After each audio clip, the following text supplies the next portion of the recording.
it worked. It was much better than the last 7 years or so. Yeah. Like, they competed. Like, the desired end of it came to pass because I was much more into the games than I was, the previous 5 or 6, whatever it was. Yeah. They competed, they defended. You saw block shots. It wasn't all 3-pointers. Like, you saw whining about missed calls, which means people cared. Right, That's actually... right. They were competitive, and that's what we want. It's a shame they couldn't just play a regular All-Star game and be close to that level of competition. But I thought that worked.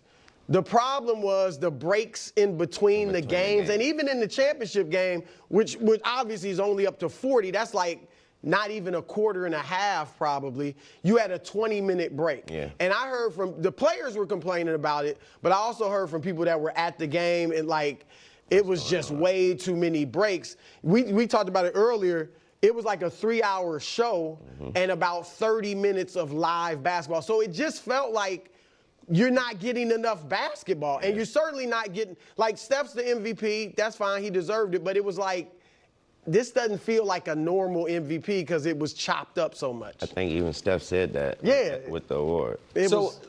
So I think that we maybe got too far into the criticism of the All-Star game because, so last 2 years were brutal. Terrible. But 2022 was a good game with a good finish. They did the Elam ending, but that was a change. Right, that was a change. And 2020 was an awesome game, and it felt like it was, because, go ahead, They wore the Kobe jersey. Exactly right. That was right after Kobe had passed everyone. So 2020 was good, 2022 was good, and then last year and the year before were laughable. And so they make this change.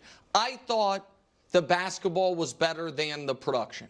And so it felt to me like there are some tweaks that need to be made. Like, and everybody loves Kevin Hart, but there was a lot more Kevin Hart than it was Kevin Durant. You know what I mean? It was more Kevin Hart than anybody. But anytime you do something new, it's like, oh, okay, this worked, this didn't. And so I have, like. So you want to stick with this format? I liked it. What I didn't, so I understand, and we'll play the Draymond sound in a bit, the complaint about the young guys getting in. I understand that piece of it. Right. I think that this format, if you tweaked it to where instead of being to 40, it was to 50, and where it was instead of 8-man teams, 7-man teams, and all-stars, that works. Now you're going to say that's 28. Instead of 24. Which is fine. We got 28 teams. Well, I've been saying they should I've been saying they should expand the All-Star. Well, that's 15 so that's what I was going to say. Like, they started, I couldn't believe this. They started doing 24 All-Stars when the league had 12 teams. Yep. Now we have 30 teams, it's still 24 All-Stars. I don't want to water it down massively, but if you added 4 new All-Stars, 4 7 all-player All-Star teams, and this format, I do think the playing to a score and that creates a sense of urgency. And I also think that there is a weird thing with the narrative surrounding the NBA right now where everything's just negative. Like, nobody gives a damn about the Pro Bowl, and nobody looks at it as... But that's always been pretty bad. Right, but nobody looks at it as an indictment on the NFL as a whole that the Pro Bowls people aren't into. The thing is, the NBA All-Star Game used to be like must-see TV. Exactly. And I agree that 2020 was good, and there have been some good ones here and there, but I remember feeling in 2015 when it was in New York that it's just the competition. That's when they started shooting over 100 three-pointers, the teams combined, and that's when I think it started to get away from us. But Giannis and Victor Wembanyama, they were saying, let's do international versus American. I've heard that a few times. Yeah, and so that's 2 international dudes calling for this. So I'm like, let's do that. I get it. You'd have, trouble getting maybe 12 to 15 international All-Stars. Yeah. I would say if that's the format, because I think everyone would love to see that, international versus American. You just pick the All-Stars like you usually do, and then if you have to add some international guys, you do to the team to fill it out. That'll give that international player some eyes that whatever that international players that you would add. Yeah, and they wouldn't officially be All-Stars. Because I think you want to keep You name your all-stars and like then you usual. fill out the rosters. Right. So Draymond was part of the broadcast. He was not an all-star because, like most years of his career, he was not named to the team. But it did not stop him from, basically declaring himself czar of the All-Star weekend. Here's what he said. You work all year to be an all-star, and you get to play up to 40, and then you're done. This is so unfair to Victor Wembanyama, who just took this game really seriously, Shea Gilgeous-Alexander, who just took this game really seriously. When you talk about chasing after the points records, we're about to watch the Olympic team. Now we get the treat of watching the Olympic team play against a U19 team. Come on, what are we doing? This is ridiculous. Scale of 1 to 10, your thoughts of the format?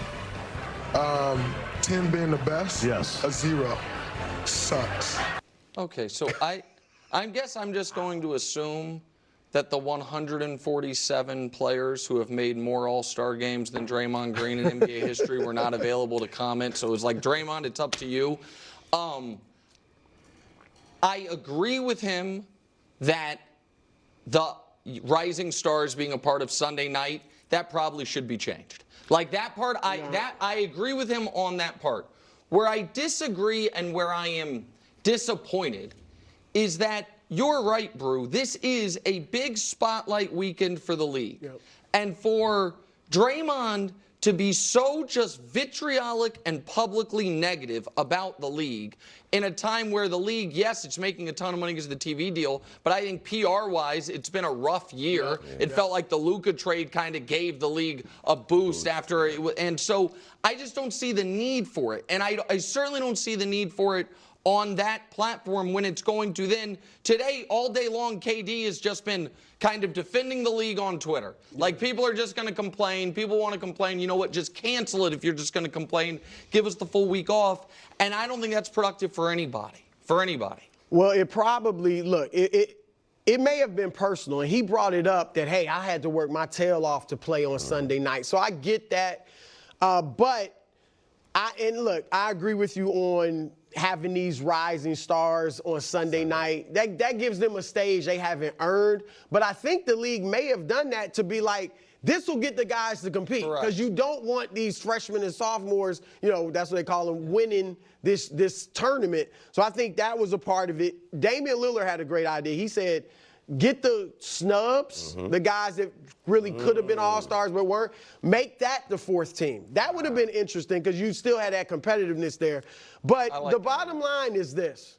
Draymond, while he, like you said, he made a good point or two, his ire should have been saved for the all-stars, including himself, in the past, who have turned the game into a joke. Like, they just haven't wanted to compete. Adam Silver is just looking for, how in the world can I get these dudes to play some real basketball? They play harder in the summer at UCLA and all these other places they go play than they do in the All-Star game. And that's what got us to this point, that dudes weren't competing. So that's the problem, and he should have talked to the All-Stars and been like, look, that's enough for this guy. He could have added that on the broadcast. We got to start competing in this game so we don't have to pull out gimmicks and tricks. Real quick, Wayne, before we move on. I thought they were competing last night.